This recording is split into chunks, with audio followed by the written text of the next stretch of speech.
लक्ष्मी च विद्महे विष्णुपत्नी च धीमहि तन्नो लक्ष्मी प्रचोदयात्। नमस्कार श्रोताओं, मैं आचार्य गोपाल दत्त सती आप सभी का अपने YouTube चैनल में स्वागत करता हूं। श्रोताओं, आजकल आप लोग दिवाली की साफ सफाई में व्यस्त होंगे। आज मैं दिवाली के मुहूर्त को बताने से पहले आपसे एक निवेदन करना चाहता हूं।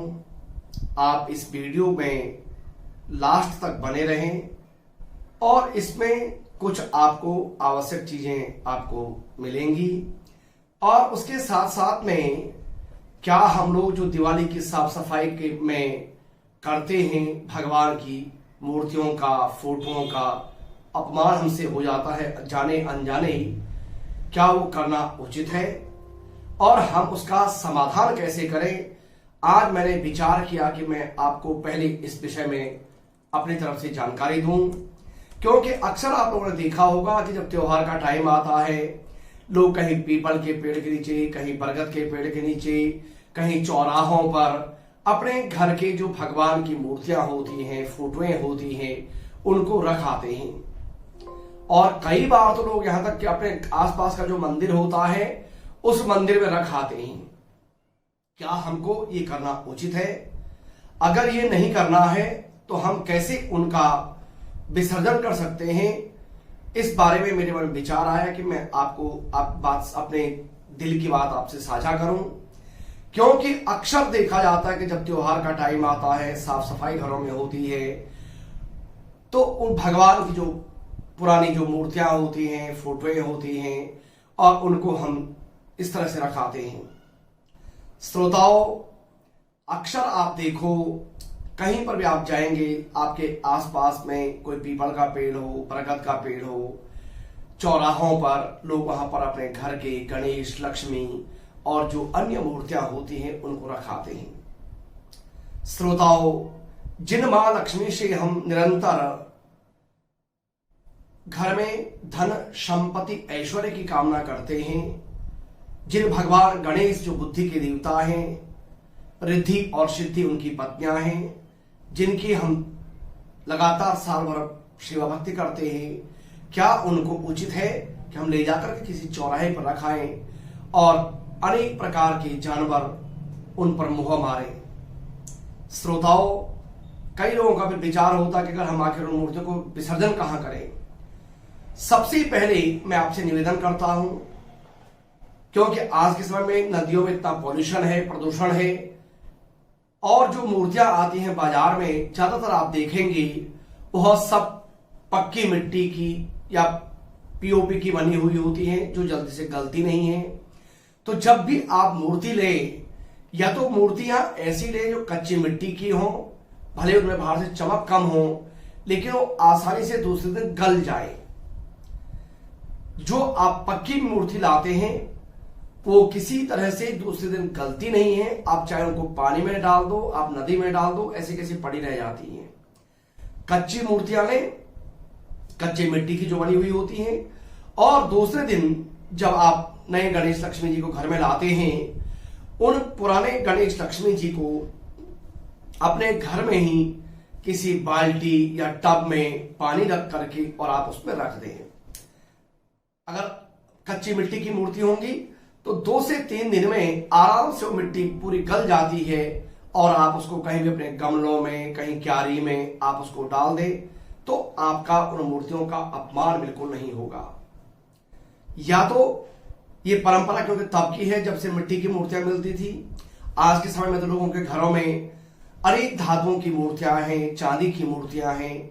आप एक बार उनको ले लीजिए, और जिस दिन दिवाली का जब समय होता है, भगवान जी के आप कपड़े, माला आदि श्रृंगार का सामान उसको आप नया ले ले, और जो मूर्तियां हैं उनको साफ सुथरा कर दे। वो मूर्ति आपके हमेशा चल जाती है। आपकी ऐसी कोई बाध्यता नहीं है कि आपको हर साल गणेश लक्ष्मी नए लेने हैं। लेकिन हाँ, मिट्टी के होते क्योंकि उनका कलर फीका हो जाता है, इसलिए परंपरा है कि आपको हर साल गणेश लक्ष्मी नए लेने हैं। अगर आपके पास धातु के गणेश लक्ष्मी हैं तो आपको हर वर्ष नए लेने की कोई आवश्यकता नहीं है।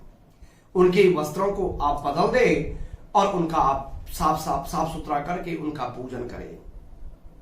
लेकिन किसी प्रकार से आप उनको किसी पेड़ के नीचे, चौराहे के नीचे आप मत रखें। कई बार लोग जाकर के नदियों के पास में जो पुल होते हैं वहां पर रख आते हैं, कहीं ऊपर से लोग नदियों में फेंक देते हैं। इस प्रकार का भगवान का तिरस्कार आप बिल्कुल न करें। उसके साथ साथ आपके घर में जो पुराने कैलेंडर हों, जो फोटोएं हों और कोई टूट गई, खंडित हो गई, उनको आप एक साफ सुथरी जगह में सब एक जगह में इकट्ठा करके और उसको जला दें। जला करके और उसके ऊपर पानी से उसको साफ करके धो दें। उससे उनका अपमान नहीं होता।